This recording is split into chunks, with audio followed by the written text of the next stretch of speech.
Special thanks to our founding partner, Patagonia Workwear, built for folks who bust ass on the daily to leave our home planet better than they found it.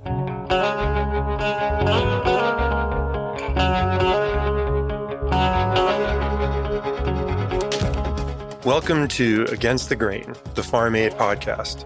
I'm Michael Stewart Foley. And I'm Jessica Elise Kern. Today we're dipping our toes into the topic of climate change and agriculture.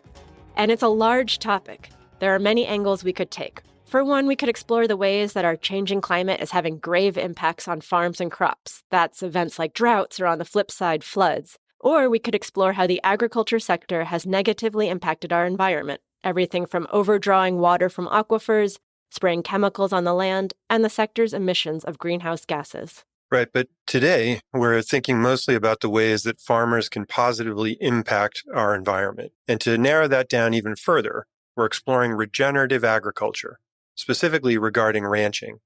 This is in complete contrast to the type of industrial agriculture like CAFOs that we covered in episode 2 of this podcast. Yeah, that's right. Regenerative agriculture looks very different.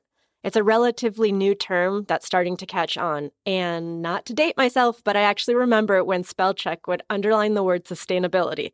And look at us now. It seems to be a word firmly embedded into our lingo.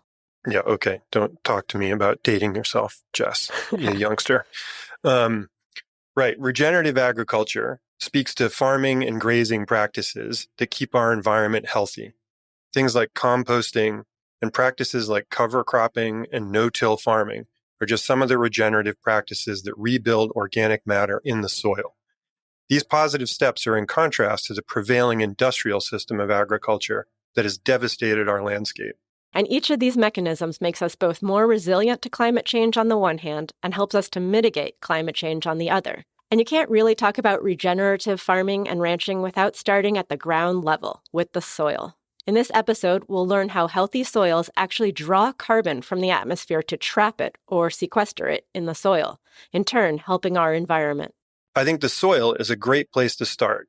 And to focus this episode, we have the perfect guest to kick us off. Farm Aid artist Micah Nelson knows a lot more than most people about regenerative agriculture and told us backstage in September at Farm Aid 2023 that soil is the backbone of a healthy food system. He expressed how, to him, sustainability and the health of our planet supersede politics. I mean, it's just about being a person on a planet and deciding whether you're interested in supporting life or not. Because life it's a delicate dance on a planet with a delicate ecosystem, and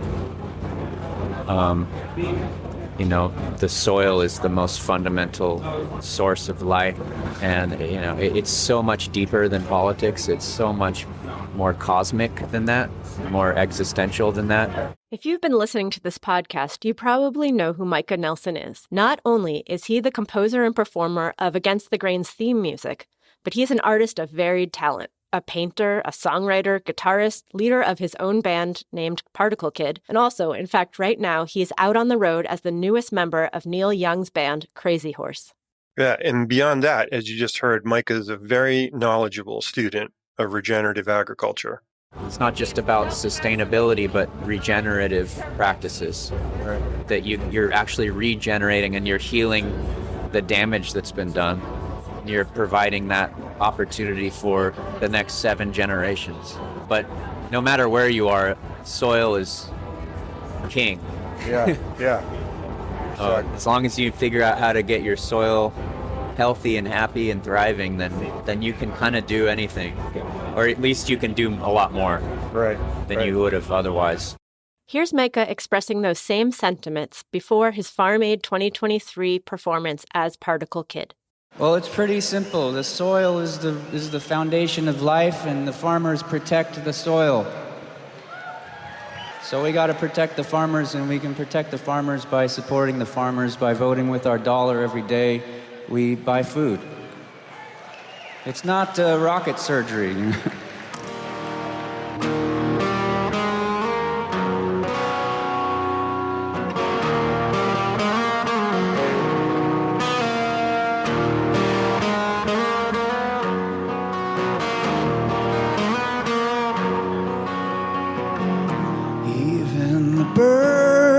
just can't get out of this town. They're always trying to fly away, but they just fly around.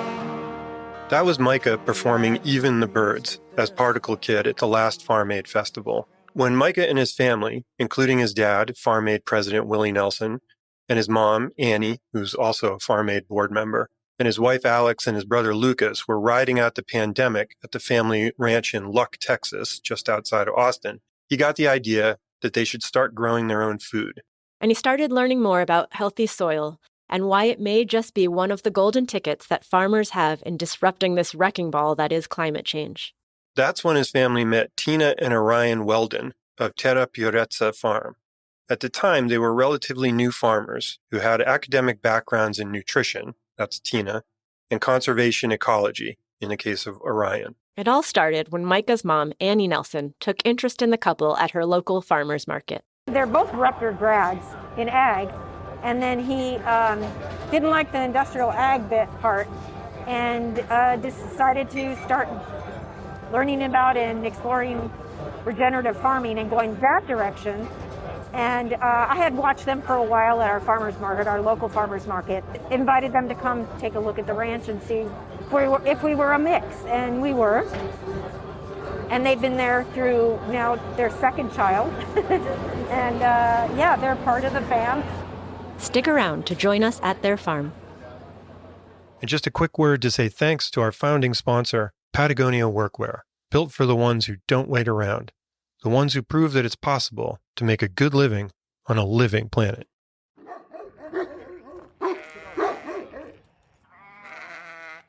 The ranch is a magical, beautiful hill country setting. We set this scene a little bit in our bonus episode that featured Chef Rick Bayless, who we met at the Luck Reunion Festival last month. And you can go check that out if you haven't already. That bonus episode is up on our website. Yeah, that's right. It was a pretty amazing place with hundreds of acres, mostly hilly, uncleared land, dotted with live oaks, and there were Texas bluebonnets everywhere. When Tina and Orion first got to the ranch, they noticed that much of the soil was compacted and effectively dead. So they started in on their plan for soil restoration. This was a multi-pronged approach that began when they sent in their chickens to do what they do, peck at the soil and create gorgeous fertilizer for the ground. Okay, just don't sugarcoat it. What they were doing was creating poop, right? The beautiful, nutrient-rich manure. True. Then they sent in the sheep, who did similar things, and finally the hogs, and they were all working together to break up, aerate, and fertilize the soil. And finally, Orion and Tina threw out native grass seed, and now the land is just beautiful. And as we said earlier, it all came down to the soil. Soil is this one word that encapsulates, all sorts of terra firma across the planet. And there are typically what are called soil profiles, right? Where the relationship between the top few centimeters and then the parent material beneath can be dozens of feet thick, like in the plains of Georgia, North Carolina, or it can be super thin in areas that don't get a lot of rainfall. But whether you're talking about Carolinas or West Texas, what you're trying to do is the same, which is get it to hold as much moisture as possible, get it to promote bacteria and fungi. And so what soil is this amazing, beautiful material that is full of life. And as that life grows, it creates its own structure. It's like an Amazon rainforest in the soil. And the more structure you get these soil aggregates, which are little balls like marbles. And just like in a glass jar full of marbles, you get a bunch of pore space in there. And that pore space is what fills with water and it's like an entire ocean of beautiful bacteria and fungi in this ball of water in that pore space. So the more you increase all of those profiles and you get the building of that pore space and all of that microbiota in the soil is where you get life. And so soil is just this complex, beautiful thing. The methods that Tina and Orion use at Luck Ranch fit squarely into the realm of regenerative ranching. Regenerative agriculture is a collection of techniques with the goal of restoring or regenerating soil, recharging aquifers, restoring mixed grass prairie or any grassland prairie, but it's also restoring the relationship between our food and the land. So there's a lot of different techniques to do that, and all of them center around the soil. The soil is the key to making sure you're banking rainfall into the ground. The soil is the key to getting nutrient cycling so that you promote those grasslands. Those grasslands are the source of the nutrients that are going into the animals that you're eating. And so it's really restoring the entire cycle, all starting with the soil. One of the steps towards getting us out of this climate mess is reducing the amount of greenhouse gas in our atmosphere. And here's what's important. Healthy soils can help us get there because they are better able to hold on to the carbon dioxide, which is a powerful greenhouse gas that plants pull from the air.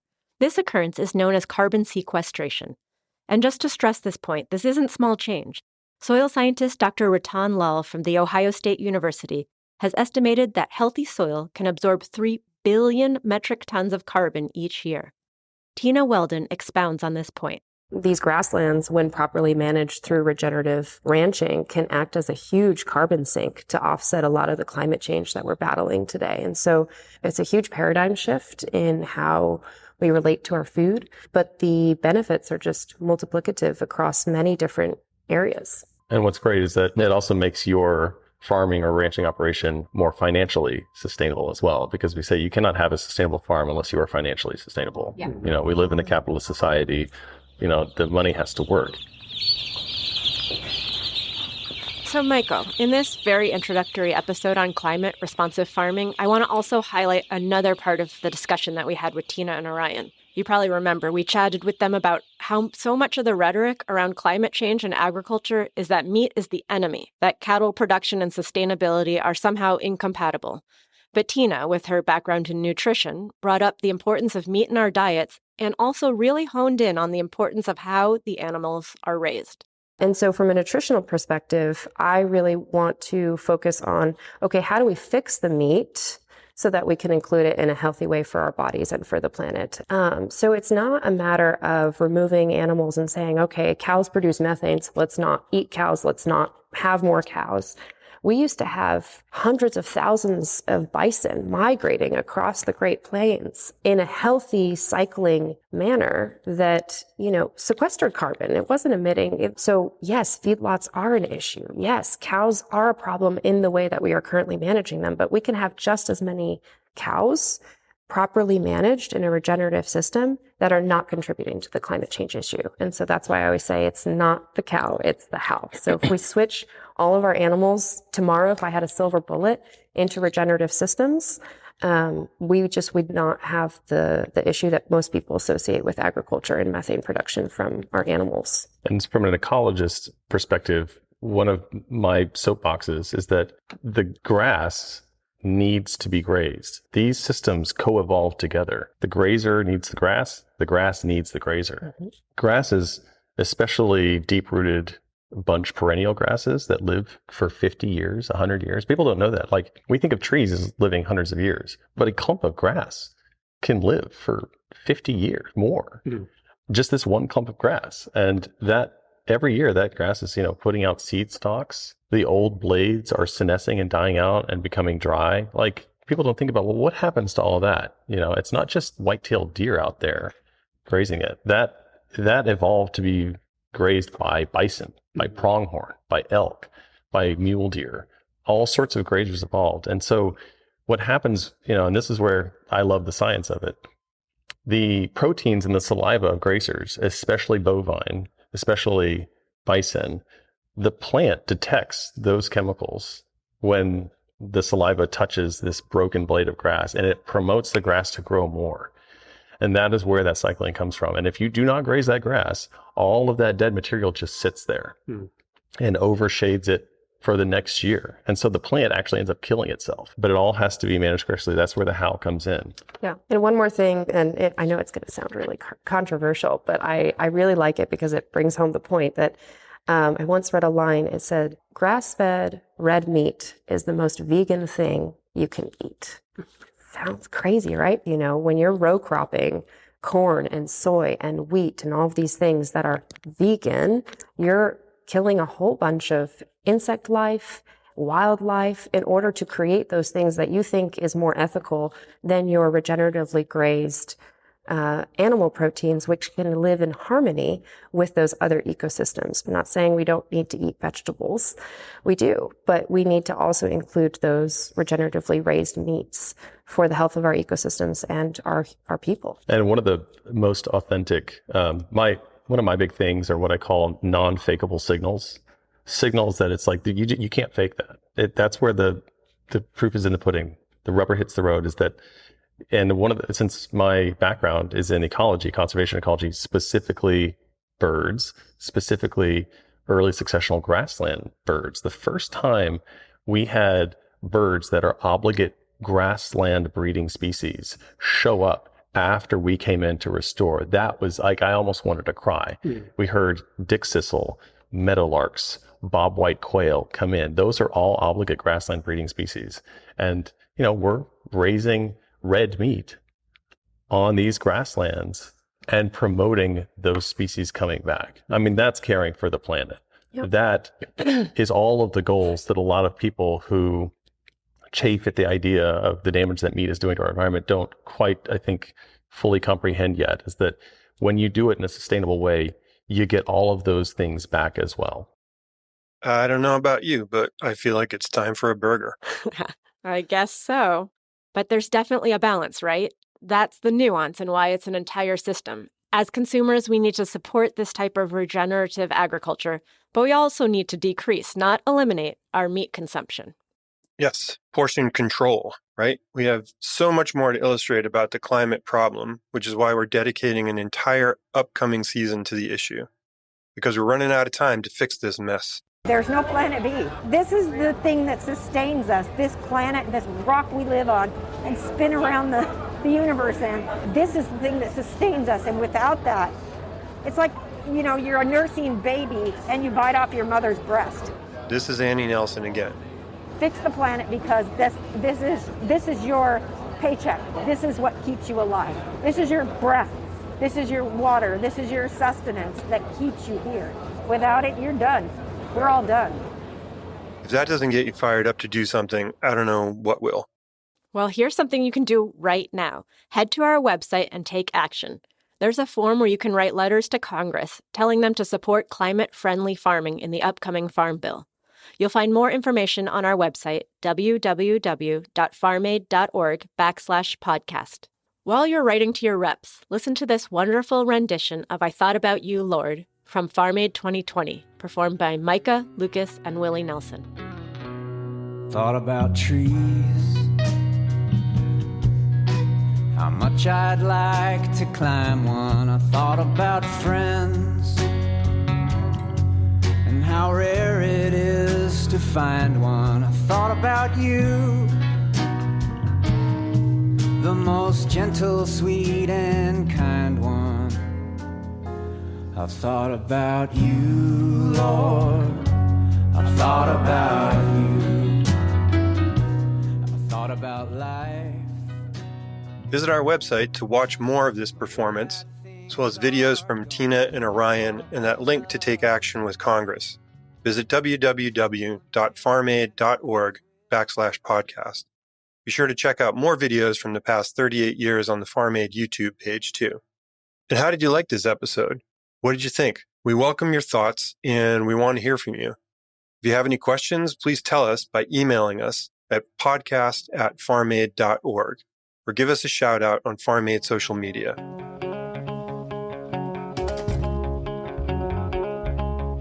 Against the Grain was written and produced by us, and sound editing by Endhouse Media. Thanks so much to Annie Nelson, Tina and Orion Weldon, and of course Micah Nelson for not only speaking with us, but also for creating our wonderful theme music. If you can, go see Micah playing with Neil Young and Crazy Horse, and be sure to visit our website to learn more about each of our amazing guests and find links to their current projects. Also, here's a challenge. Can you spot Micah wearing the Against the Grain pin on the stage at Farm Aid 2023? Take a look and let us know on social media. And thank you, as always, for listening to Against the Grain. And don't forget to subscribe on your favorite podcast app. And as always, a huge thank you to all the farmers out there. We'll chat with you next time.